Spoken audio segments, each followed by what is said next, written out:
We all know this scenario. New players getting into disc golf should throw putters and mid-ranges, but for some reason, they don't. Instead, they reach for that high-speed distance driver because speed equals distance, right? Right? Hey everyone, it's Greg from Six Sided Discs. Today's video is sponsored by our Patreon. With tiers starting at $3 per month, every tier saves on purchases on our website. Plus, we have monthly giveaways and quarterly gifts for higher tiers. Help us provide quality content and grow the sport of disc golf in our local community and beyond at patreon.com/sixsideddiscs. Now, if you're a professional or even an experienced amateur player, that is probably the case. Your distance drivers and fairway drivers do in fact fly further than your putters. But if you're new to disc golf, putters and mid-ranges will fly just as far as drivers, if not further. But why is that the case? The first flight number, speed, has our answer. Speed is indicative of two things. The first is the rate at which a disc can travel through the air. The second is how fast you typically need to throw that disc to achieve the desired flight. Whether you can achieve that desired flight is also affected by countless other things like the plastic, the weight of the disc, the wind speed or direction, elevation, and much more. It's also important to note that most amateur players probably don't throw as fast as they think they do. One of our generous patrons, John, took a speed gun out to some local events recently and came up with some interesting numbers. On backhand throws, he found that speeds varied significantly from division to division. MA4 averaged around 40 miles an hour. MA3 averaged around 45 miles an hour. MA2 around 53. And MA1 was anywhere from 50 to 70, averaging around 60 miles an hour. Now, one thing players with lower arm speeds can do is use a lightweight disc, making it easier to throw that disc at a higher speed to achieve the desired flight. But of course, there are drawbacks to using lighter discs. They have less mass and therefore less inertia, and they simply cannot travel as far, and of course are more affected by the wind. Alternatively, they could disc down to a mid-range or a putter. And as we learned in our recent video about the straightest mid-range discs are popular because they strike the perfect balance of control and speed, allowing players to achieve moderate distance with greater control.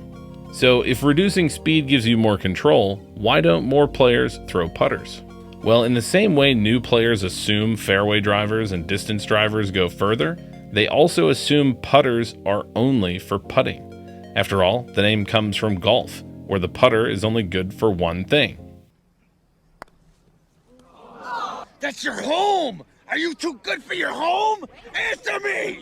So to attempt to dispel those myths a bit, we have over 25 putters from 15 different manufacturers, and we're taking them out to find out which throwing putter flies the furthest. To find out exactly how far they went, we're going to be using the, not a sponsor, MVP Parsec rangefinder. We're also interested to see what observations we can make about the discs that we're testing, and we'll call those out along the way and also summarize a little bit at the end.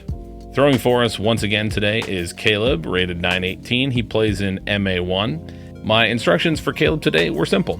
Throw all 25 putters, a total of 3 times each, throwing each one once per round, and recording the top 10 distances each round. I also told Caleb that as he learns more about the putters as he goes, he can adjust how he throws that disc based on the stability and what he thinks will achieve the greatest distance. Let's get started. Round 1.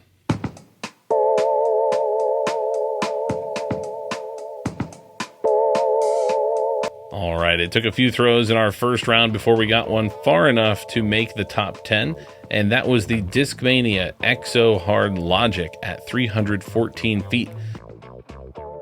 This is actually the straight throwing putter that I bag, and I am delighted that it made it to the top 10.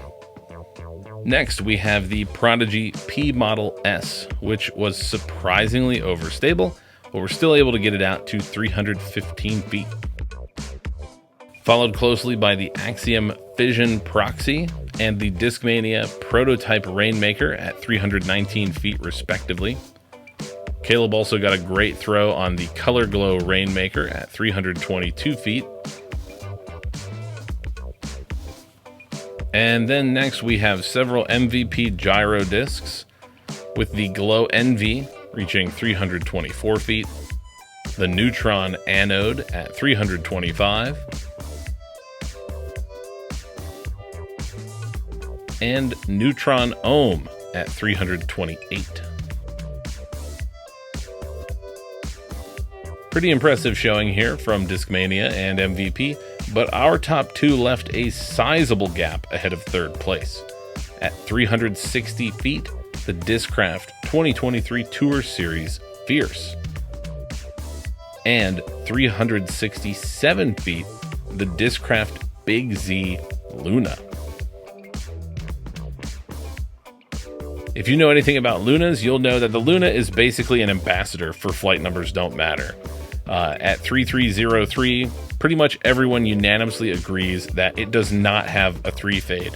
If anything, it's almost understable, especially as a throwing putter. Now, there were a couple of unexpected outliers during round one as Caleb was starting to learn the discs. We found out that the Innova Star Colt is crazy understable. Nothing like the -11 flight numbers for us. And one that really caught me by surprise is the Streamline Proton Pilot. This is a disc that I expected to be pushing the top 10 or even higher, but it was surprisingly overstable. So hopefully Caleb can make an adjustment and get that out a little further in the next round. Round one's average distance was 329.3 feet. Round two.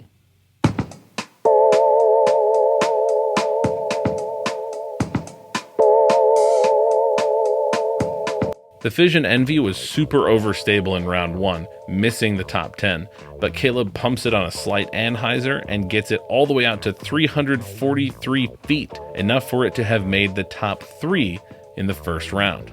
A couple other discs that performed better in round two were the Discmania Active Premium Sensei, reaching 320 feet, the Dynamic Discs Hybrid Warden at 315 feet, the RPM Discs Takapu, which was unexpectedly overstable in round one, made it to 339 feet. We also have the Lone Star Discs Benny in Alpha Plastic, reaching 341 feet. And then for the top three, we have some familiar faces. The Discmania Color Glow Rainmaker at 348 feet. The Discraft Fierce again takes top spot with 367 feet. And the winner for most improved from round one, the Axiom Eclipse Envy, getting all the way to 359 feet, over 30 feet further than round one. Round two's top 10 average increased to 336.3 feet. Now, Caleb's arm may be getting a little bit tired after 50 throws so far on close to full power. Plus, he played a whole round before we even started filming today. So I wouldn't be surprised to see our average distance go down, but there are still some very impressive shots in round three.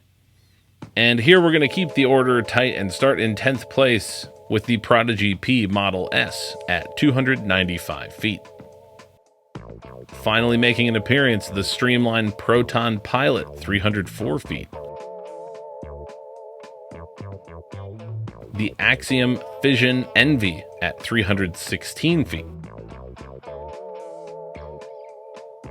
Followed closely by the Axiom Fission Proxy at 320 feet.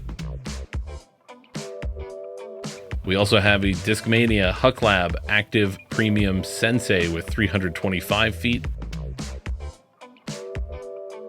And the RPM Takapu again with 327 feet. Then by far one of the biggest surprises of the day, breaking into the top 10 for the first time, the Innova R Pro Dart. Now, I'm not a huge Innova fan personally, but I am a fan of the Dart. I actually threw the Dart as one of my first putters when I was new. I had a Star Dart, white, dyed it up.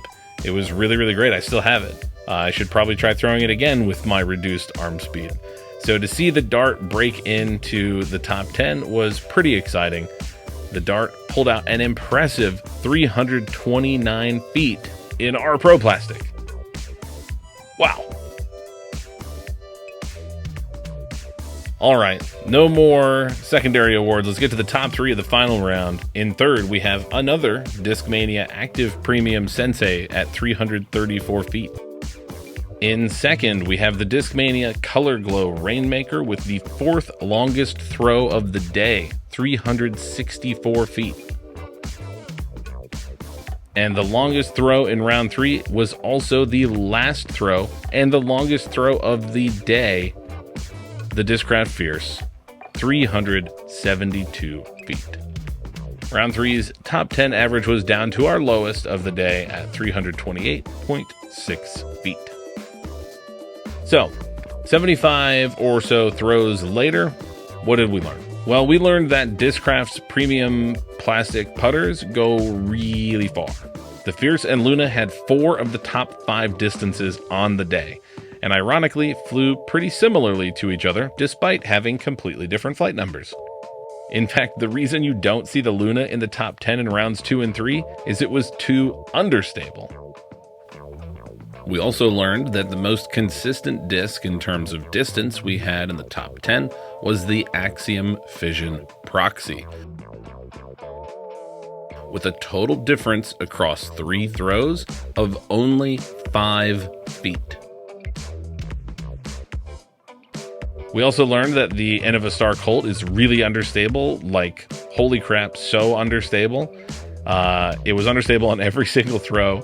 I don't know what to say other than if you need a really understable throwing putter, you should get an End of a Star Colt. We also learned about some really overstable throwing putters that we have not yet mentioned, like the Mint Discs Sublime Prophet. This thing was just so beefy, even thrown on a heavy anhyzer. As hard as Caleb could throw it, we just couldn't get any distance out of it. There were a lot of surprises for me on the day. I have to say I was really surprised that the Opto Pure never made it into the top 10. The Castoplast K1 Rico never made it. Also the Thought Space Athletics Praxis. These were all ones that I thought would perform really well. They're really glidey putters, but for whatever reason, they were not achieving much distance today. The other big surprise was the Discmania P2. Caleb actually bags a Discmania C-Line P2, and it was just so unbelievably overstable. There was no way he could get it to get any kind of distance. And if you know Discmania and you know their new C-Line plastic, you know that that stuff is super overstable. We've seen it in a C-Line MD3. We've seen it in a C-Line PD. They're just meat hooks compared to what the actual flight numbers should be in those molds. So, for pros, for MA1 with really high arm speeds, maybe that C-Line plastic can hold a little bit straighter, but for your average player, it's just not happening. One disc that I was secretly hoping would creep into the top 10, but just never quite made it, was of course the MVP Glitch. We do finally have glitches back in stock. We couldn't get a hold of them for a couple months. For obvious reasons, the glitch has become super popular. But the glitch being a 1-speed, super slow, it never got anywhere near about 250, maybe, no further. The last thing I learned from this video and all these discs that we tested is that people should throw putters more, myself included. And here's why. When we came out to this hole and tried to find the straightest mid-range, our shots landed anywhere from here to here. But while testing these putters, our overall difference from right to left was much smaller. This is even more impressive when you consider that we were trying to throw the mid-ranges straight, but we were trying to throw these putters as far as possible. Just look at the difference between the flight of the most understable putter we tested versus the most understable mid-range we tested. Clearly, there are some advantages to throwing putters. The reason we should throw more putters is because they shrink our landing zone and they minimize our mistakes. If you put a putter on the wrong angle, it's not going to travel as far left or right than a driver or a mid-range would. If you aren't throwing putters, comment below why not. And if you are throwing putters, comment below your favorite and how far you can throw it. Remember, flight numbers don't matter. You don't know a disc until you throw it. You can find most of these putters we tested today at sixsideddiscs.com or at the link in the video description. For Six Sided Discs, I'm Greg. We'll see you in the next one. If you like this content and want to see more, please consider liking the video, subscribing to our channel, or supporting us on Patreon. Your support makes this content possible. We're putting these putting putters to the test to see which ones fly the furthest. Putting putters. So to attempt to dispel those myths a bit, we are going to put some putting... where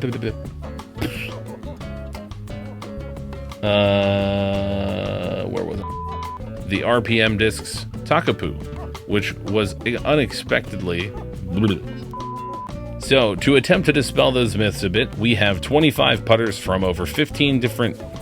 No. So, to attempt to dispel those myths a bit, we have over 25 discs from 15 manufacturers. So, to attempt to dispel those myths a bit, we have over 25 discs from 15 manufacturers. 25 putters. So, to attempt to dispel... We also learned that the... But the winner for most improved for more...